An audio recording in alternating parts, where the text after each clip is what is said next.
네, 그러면 주주총회 시작해 보도록 하겠습니다. 이제 대선이 2주도 남지 않았습니다. 토론회도 계속 기다리고 있고요. 오늘장은 그렇게 뚜렷한 호재, 악재 없는 그런 분위기 속에서 일단 코스피 코스닥이 1% 내외의 상승을 보여주는 흐름이었습니다.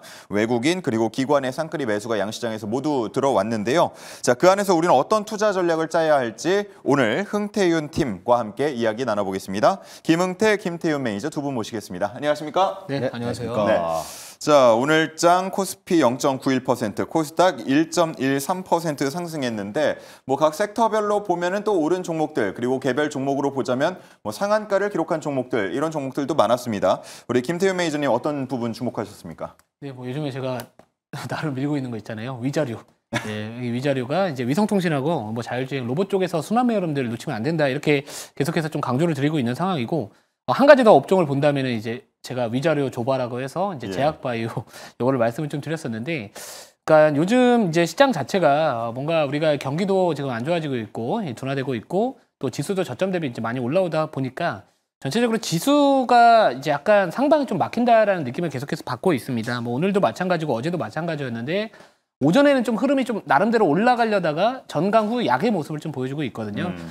그래도 오늘은 그래도 아무튼간 미국이 뭐라 그럴까요? 좀 그렇게 지지부진했던 상황 속에서도 국내 증시가 나름대로 좀 어느 정도의 또 생각보다는 좀 강했던 모습을 보여줬지만 그래도 지금 우리가 느끼는 부분들, 그러니까 시장에 대한 부분들을 봤었을 때 뭔가 어떤 시장을 확 끌어올릴 만한 기대감이 조금 상대적으로 재료가 많이 부족하다라고 그렇죠, 저는 인정을 좀 하고 있는 상황이고 그러다 보니까 결국에는 우리가 이제 기대감으로 올라갈 수 있는 종목들 섹터 내에서 순환매 흐름들이 지금 최근에 나와주고 있지 않나 이렇게 보고 있습니다. 자, 오늘 같은 경우에 시장의 주인공은 결국에는 저는 물론 조선이나 이쪽은 오늘도 잘 가기는 했습니다만 그래도 오늘 딱 한 가지 산업만 꼭 뽑아본다면은 위자료의 위를 맡고 있는, 그러니까 위성통신이라고 말씀드리지만 이제 우주항공 테마가 이 삼성그룹의 어떻게 보면 이제 이쪽과 관련된 사업을 앞으로 추진을 하겠다 이런 내용들 나와줬고 또 이 트럼프 대통령의 이 골든돔과 관련된 부분들, 이스라엘의 아이언돔과 비슷한 이쪽에 대한 또 투자를 하겠다라고 하면서 관련된 소유주들이 오늘 많이 올라갔거든요.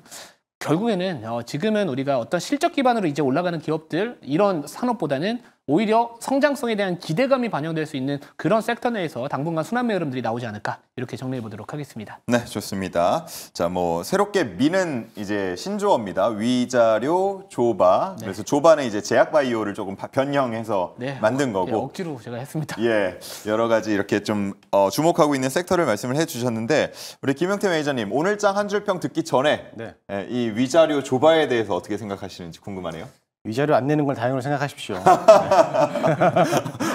얘기를 더 진행했다가는 뭔가 가정에 분란이 생길 것 같아서 거기까지만 듣고. 가정에서 이를 갈고 벼르고 계실 수도 있습니다. 알겠습니다. 두 분이 워낙 친하시니까 아마 저희가 모르는 속 이야기를 많이 알고 계실 것 같은데 자, 오늘장 평가해 주시죠. 마찬가지로 오늘은 위가 다 했습니다. 위가 다 했던 것처럼 아마 김태 매니저님이 아마 촉이 좋으세요. 먼저 선침해하는 전략도 좋으신 것 같고 오늘은 윈공위성이라든지 우주항공이 좀 강한 흐름을 보여왔고 또 오랜만에 안 가고 있었던 이거 언제 가나 싶었었던 조선이 오늘 좀 강한 흐름을 보였기 때문에 오늘 시장에 대한 지수는 어느 정도는 선방하지 않았나라고 좀 보고 있고요. 그 외쪽으로서 오늘 어제하고 이틀 전까지 이번 주까지는 좀 강하게 움직였던 재생에너지라든지 에너지 관련된 종목들이 조금 소폭 조정을 받았는데 오히려 이런 시장에서 당연히 에너지 관련된 종목들은 다시 갈 수 있기 때문에 그런 섹터들을 오히려 다시 한번 공략을 해봐야 되는 기회가 되지 않았을까라고 보고 있기 때문에 저는 그런 부분에서 더 담긴 했습니다. 에너지는 순환매가 돌거나 혹은 타이밍을 잘 맞춰야 될 것 같은데요. 원전 쪽 좀 계속 센 것 같아요. 네, 맞습니다. 지난 시간에도 말씀드렸듯이 재생에너지보다는 원전에 대한 포커스를 또 맞춰주는 게 좋은 게 뭐냐면은 워낙에 또 이번에 머스크가 했던 얘기가 뭐냐면은 데이터 센터가 워낙 부족하고 전력이 굉장히 부족해질 거다라는 거를 지금 계속적으로 반복해서 내비치고 있기 때문에 아마 전력 생산이라든지 원전에 대한 필요성이 계속적으로 나올 수 있을 거라고 보고 있고요. 그뿐만 아니라 이번에는 유럽에서도 원전에 대한 러브콜을 계속적으로 보여주고 있기 때문에 앞으로 우리나라 원전에 대한 생태계는 계속적으로 구축해야 될 것 같고 오늘 시장 안에서도 두산 에너빌리티만 갔어요. 그렇기 때문에 대장주가 그렇게 올라간다라고 하면은 분명히 다음 후발주들이 따라서 올라갈 수 있기 때문에 한번 관심 있게 보셔도 좋을 것 같습니다. 대선 전후로 특히나 전에는 계속해서 원전 그리고 신재생 이쪽은 놓치면 안 될 것 같습니다. 자, 이렇게 해서 한 줄 평 들어봤고요. 이제는 첫 번째 섹터를 만나볼 차례입니다. 과연 어떤 내용이 준비가 돼 있는지 바로 보시죠.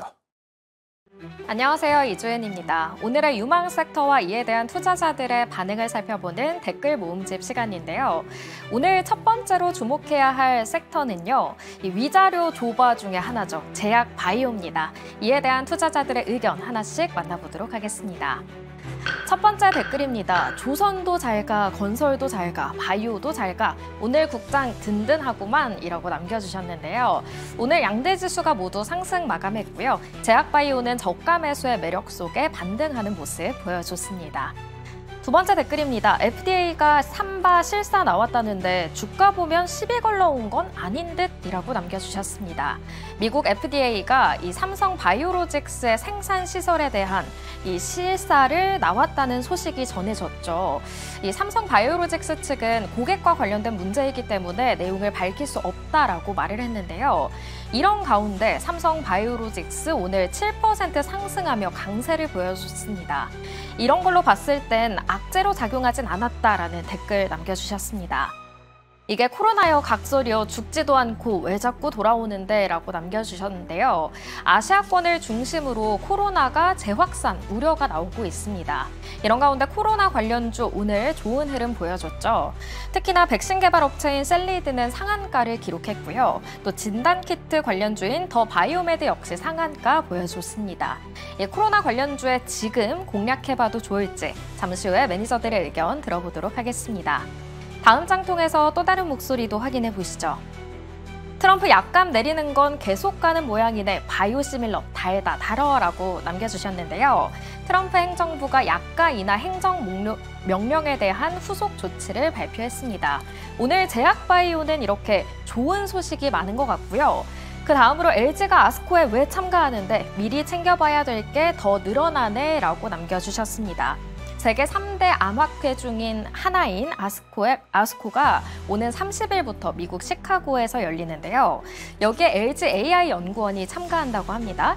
이 암학회를 두고 우리가 집중해봐야 하는 종목 어떤 게 있을지 지금 바로 만나보시죠. 네, 자 오늘 첫 번째로 만나볼 섹터가 또 공교롭게 제약 바이오.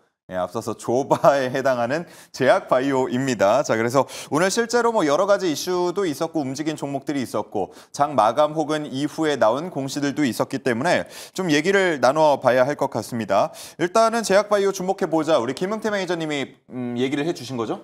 네, 맞습니다. 제약 바이오를 당분간은 좀 주목을 해볼 필요성이 있지 않을까라고 보고 있고요. 예. 당장엔 안 가더라도 여러 가지 재료가 또 남아 있습니다. 앞으로 일정에서 부분을 소화하는 과정에서 본다라고 하면은 이제 5월 말쯤이면은 5월 30일부터 6월 3일까지 이제 아스코에 대한 일정이 남아 있습니다. 예. 그동안에 우리가 1월부터 해가지고 JP모건 헬스케어 컨퍼런스가 있었고요.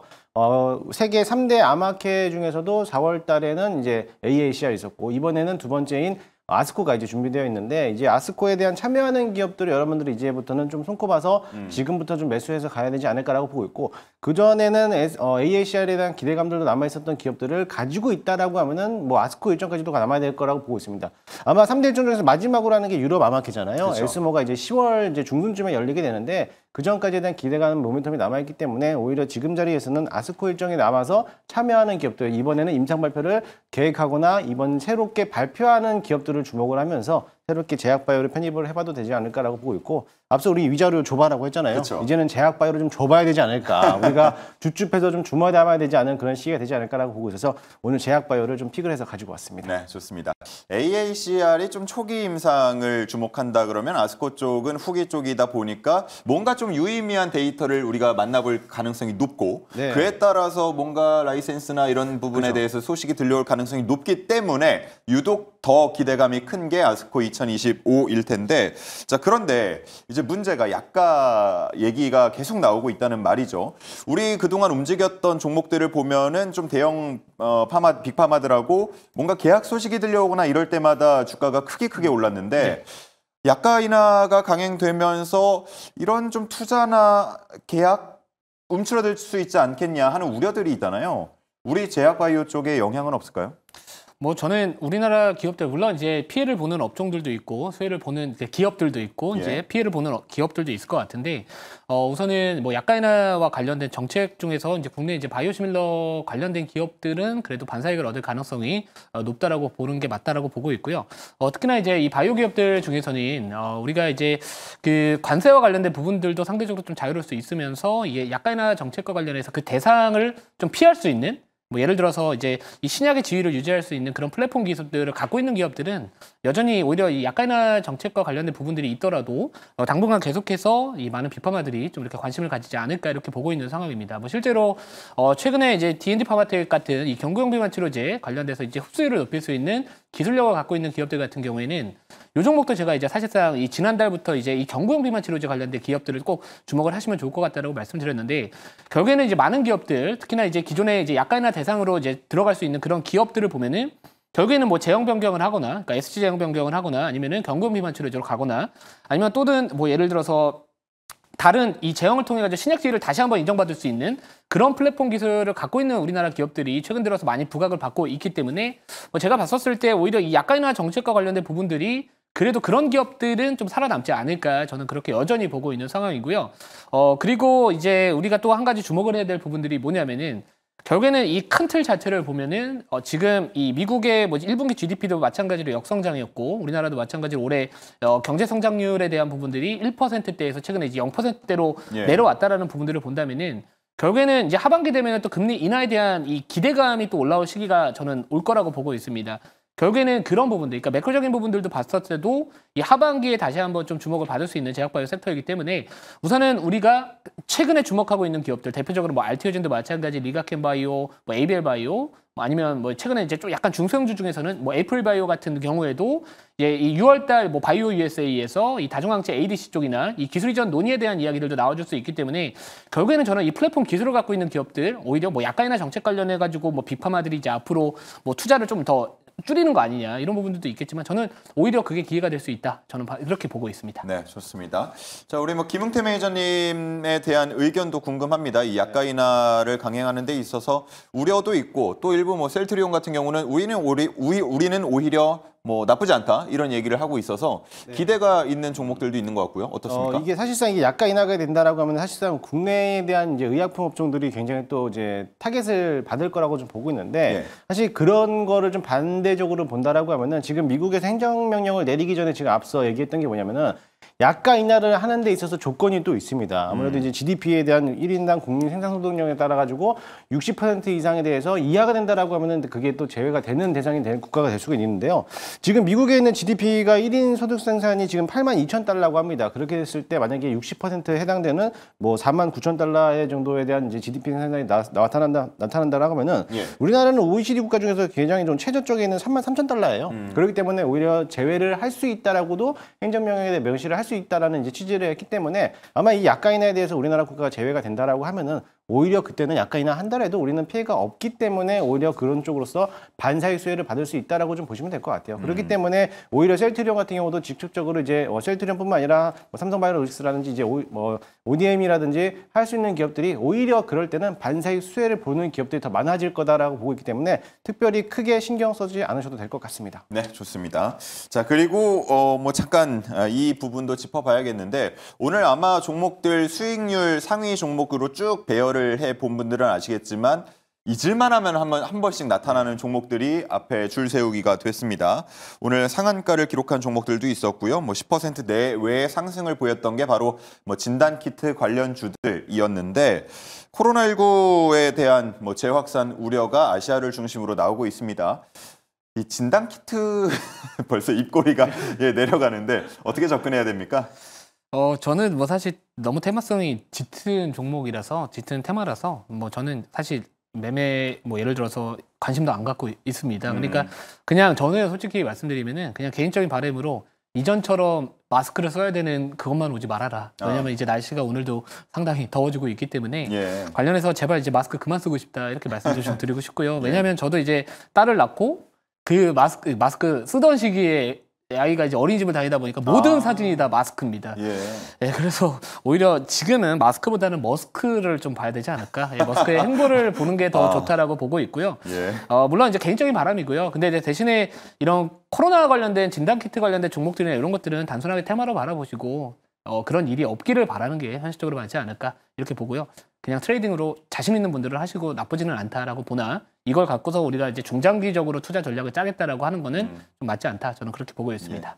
뭐 트레이딩 강점이 있는 우리 김용태 매니저님은 어떻게 보세요? 저는 어제 사서 오늘 시초가에 팔았습니다. 실제로요? 네. 그래서 어제 종가에 매매해서 오늘 아침에 시초가에 또 목표가에 걸었는데 마찬가지로 이렇게 단기성 트레이딩이 가능하다라면은 직접적으로 한번 해보셔도 될 것으로 보여지고 있고요.